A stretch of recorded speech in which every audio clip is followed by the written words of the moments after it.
Morning, VC. Dave here. So, not going to confuse you guys and gals with a thread video today. Just some recent pickups, and we'll jump right in. First record is a double album, one that Luke over at Tip Top had posted was going to be available, and I got in touch with him, and he held it for me, which was really cool. Again, if I see any Shadow stuff that I don't have, I'm going to grab it. This is DJ Shadow Cut Chemist product placement from 2001. And these are not official, of course. I don't think any of them really were back then when they were CD only. Really cool labels on these. Just a plain cover, but yeah. So I was really stoked to find this. A lot of sampling here done on this set by these masterminds. Spun this the other night. It's killer. Takes me back to that time when we were jamming this stuff in the car back in the early 2000s. So that was a great pickup. One I didn't expect to ever find. Next record. This is an amazing heavy electronic record from Richard Pinhas. You know him from Helden. This is Iceland. This is an original French pressing on Polydor from '79. I've spun this probably 5-6 times since I got it here the last few days. This one's a killer. And gotta thank Alex Motor 247 for playing this in one of his sets where he runs the DJ setup. Very, very killer record. One I was happy to find that quickly and for a really good deal. So the next record went down to Repo Next Door. I think it was last Saturday. And I keep forgetting they have bands live there. And it was really cool. This band Trash Room played, punk band. I think they're out of Concord. Fair killer. Not so much into the vocals, but band's wicked. But it's definitely punk and with a hardcore edge to it, almost. Really awesome. I'll throw some video on here at the end of this. The drummer, he had been in bands prior that I'd filmed before, like Star Motor Company, a few others. So it was really cool to catch up. But I was there to grab this record, and drum kit was back up against the jazz wall, so I think I ended up going the next day and grabbing it. But that was John Coltrane and Alice Coltrane, Cosmic Music. This was originally put out in '68. This is the 2017 Superior Viaduct reissue, and they did an amazing job on this, as they do all their reissues. This is exactly like the original with the amazing artwork on the inside. And this one's not for everybody in the Coltrane catalog. This one is probably one of the most out there records from John, maybe along with that the live record that I have from, let's see, Offering from Live at Temple University. This one's way out. But really stoked to pick this up, and trying to finish off the Coltrane collection, as you guys know. And Monday, this arrived in the mail, and ironically enough, is John's birthday. I was born in '26, and I really didn't. I knew I was getting this record, but Elvin Jones Live, and this is on the PM Records label from '75. Got Frank Foster on sax here, who's fantastic. Yeah, this is the John Coltrane Memorial Concert. I had no idea. That's really kind of weird and awesome. Great record, straight ahead stuff from Alvin there on that, of course, with it being the tribute concert. not like the funky stuff that he did late around that same time on PM, which I still need to pick up. Next record, one that was recommended from Tom Minko, the Polish underboss, Steve Reed, and the legendary Master Brotherhood, Nova. This is the reissue on Soul Jazz Records. And this is cool because it comes with a download, so I'll have this in the car. It's on colored wax. Ahmed Abdullah, who Tom also turned me on to a while back, is on trumpet on this, and really is one of the highlights. And of course, Steve on drums is a badass. And there's some really good moments from Joe Rigby on the sax, and then Les Walker on the organ on a track kind of stands out too. This is really, really cool record. I've spun this a couple times already. It's fantastic. Let's see. I think it's a orange vinyl. Yeah, on the orange. And really stoked to grab this.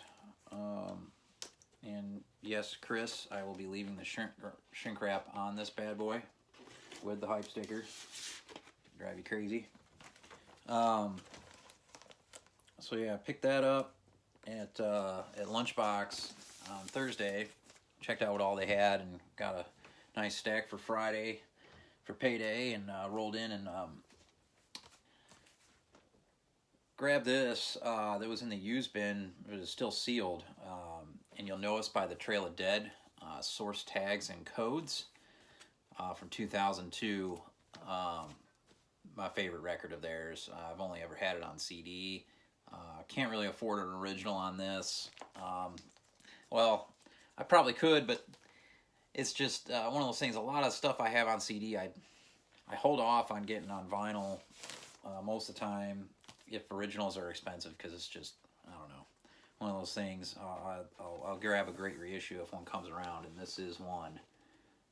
Double record, etched on one side, which is really cool. And this was on Interscope Records. And there's the etching, which is absolutely killer. So it's a three-sided. Seen these guys live a couple times, actually probably 3 or 4 times. Once up in Chapel Hill at Cat's Cradle. My friend Joe and I were in the first couple rows, and they let the first couple rows of people up on stage with them to throw down on their last track, and they had the double drum set going on, and I'm standing there in between the two drummers, and one of the roadies is there on a bench stool eyeing me like, if you take anything, I am gonna kick your ass. It was wild, and those guys are crazy, man. They outdrink the world. They're hardcore, man. One of the shows at Tremont, the drummer was late to the proceedings because he was going shot for shot at the bar with some teenage girls. They're insane. But Conrad, we were shooting the shit with him after the gig up in Chapel Hill, and he's like, man, y'all need to come to the bar with us. And we had to get back to Charlotte. We both had to work in the morning. It's a 2.5-hour drive. We wanted to go throw down with them, but just, I guess our livers thank us that we didn't. Next record, and the trail is, man, the first couple tracks on this are just, this blew my mind in '02 when I first heard it. I was working at Best Buy at the time. Security, caught people stealing shit for a living for about 10 years. I'd be in court all fall prosecuting little bastards who were stealing rap CDs. But yeah, this came out when I was working there, and I grabbed it at a recommendation, or on a recommendation, and never heard anything like it. This is killer. I'm not a big fan of the 2 albums that came prior, the Self-Titled and Madonna.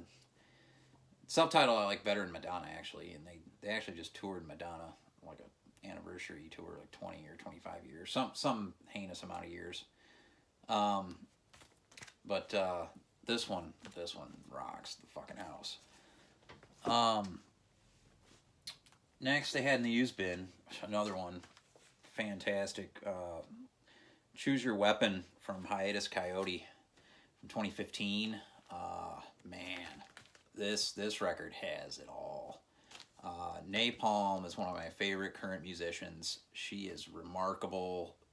Her voice is just absolutely fucking gorgeous. So talented. Plays guitar in this band as well, and boy, she's been going through breast cancer, so all the positive vibes going her way for sure. And they're from Australia. Fantastic band. This is like soulful, jazzy, man, you know, unbelievable stuff. Highly recommend this record. Hiatus Coyote, Choose Your Weapon. Music on Vinyl put this out with Flying Buddha Records. Great album. Next I picked up Ebo Taylor, Love and Death, mainly because of the back cover. I mean, if you're standing next to a killer Ampeg stack like that and you put that on your record, I'm probably going to buy your record. And this is definitely not disappointing.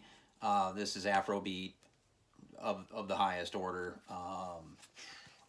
I think I dig this more than most of my Fela. This is killer record. This is from 2010 on Strut from Germany, double album.